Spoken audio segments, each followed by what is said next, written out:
दोस्तों क्या आपको पता है कि एलोपैथी में जो बाल उगाने वाली मेडिसिन होती है, लाइक मिनॉक्सिडिल हो गया या फिनेस्टेराइड हो गया, इन मेडिसिन के इस्तेमाल से भी आपको इरेक्टाइल डिसफंक्शन हो सकता है, आपको यौन समस्या आ सकता है। जी हाँ दोस्तों, हमारे पास ऐसे बहुत सारे पेशेंट आए दिन आते हैं जिनको कभी भी यौन समस्या थी नहीं, लेकिन एलोपैथिक मेडिसिन इस्तेमाल करने के बाद यानी मिनॉक्सिडिल या फिनेस्टेराइड इस्तेमाल करने के बाद उनका अंदर इरेक्टाइल डिसफंक्शन जैसी प्रॉब्लम उत्पन्न हो गया। तो ऐसे ही कुछ समस्या लेकर आज से 4 महीना पहले एक पेशेंट हमसे ऑनलाइन कंसल्ट किए थे। इस पेशेंट को एलोपेशिया एरियाटा हुआ था और इस पेशेंट को होम्योपैथी के बारे में कुछ खास नॉलेज थी नहीं, और इसीलिए वो डर्मेटोलॉजिस्ट के पास गए थे अपना एलोपेशिया को ट्रीट कराने के लिए। और वहाँ उनको मिनॉक्सिडिल के साथ साथ केराटैब नामक एक बायोटिन टैबलेट भी उनको खाने के लिए रेकमेंड किया गया था। अब मिनॉक्सिडिल क्या होता है, जहाँ पे बाल नहीं है आपको वहाँ पे स्प्रे करना होता है। ये जो पिक्चर मुझे पेशेंट ने भेजा है, ये जो आप देख रहे हैं स्क्रीन पर, इसी को बोलते हैं मिनॉक्सिडिल।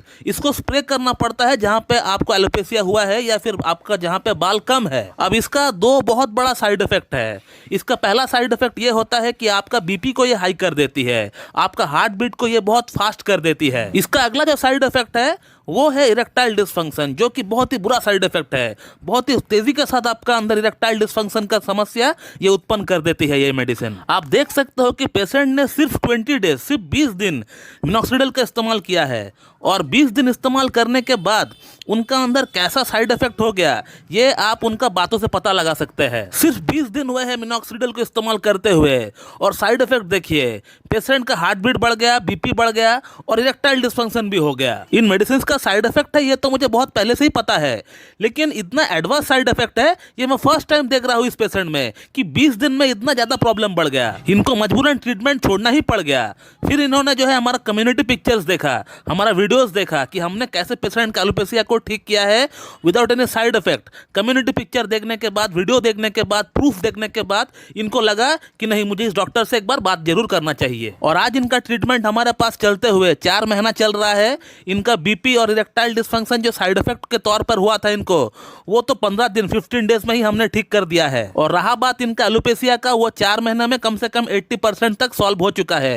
ये जो पिक्चर उन्होंने जो मुझे भेजा है ये आप देख सकते हैं, उससे कंफर्म कर सकते हैं कि कितना इंप्रूवमेंट हो गया है। इनका प्रीवियस पिक्चर जब ट्रीटमेंट स्टार्ट कराने के लिए जब हमसे आए थे उस समय का पिक्चर मेरे पास था गैलरी पे, बट वो डिलीट हो गया, तो नहीं तो मैं आपको वो भी दिखा देता। अब सवाल ये आता है कि इनको हमने कौन सी मेडिसिन दी थी कि इनका इरेक्टाइल डिसफंक्शन, बीपी भी ठीक हो गया जो कि साइड इफेक्ट के तौर पर हुआ था मिनॉक्सिडिल का, और इनका जो मेन समस्या था एलोपेशिया का वो भी ठीक हो गया। तो इनका जो सिम्टम्स थे वो पूरी की पूरी सल्फर से मैच कर रहा था। He is a hot patient, इनको गर्मी बर्दाश्त नहीं होता है, इनका पैर के तलवे में, इनका टोस में जलन होता है, और जब खाना खाता है उस दौरान बीच बीच में पानी पीता है। और ये पेशेंट हर दिन नहाता नहीं है, नहाता भी अगर है तो सही से नहाता नहीं है, पूरी तरह साबुन लगाकर नहाता नहीं है, जो कि सल्फर का मेन सिम्टम होता है, मेन कैरेक्टरिस्टिक सिम्टम होता है। तो इसीलिए मैंने इनको सल्फर रेकमेंड किया 0/5 से।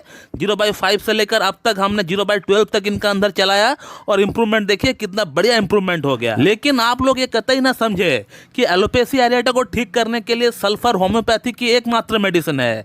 सल्फर को छोड़कर और भी ढेरों मेडिसिन है होम्योपैथी में जो कि अलग अलग सिम्टम्स के अनुसार काम करती है और एलोपेशिया एरियाटा को ठीक भी करती है। तो आप लोग मेहरबानी करके एलोपेशिया एरियाटा के लिए सल्फर का इस्तेमाल ना करें खुद से।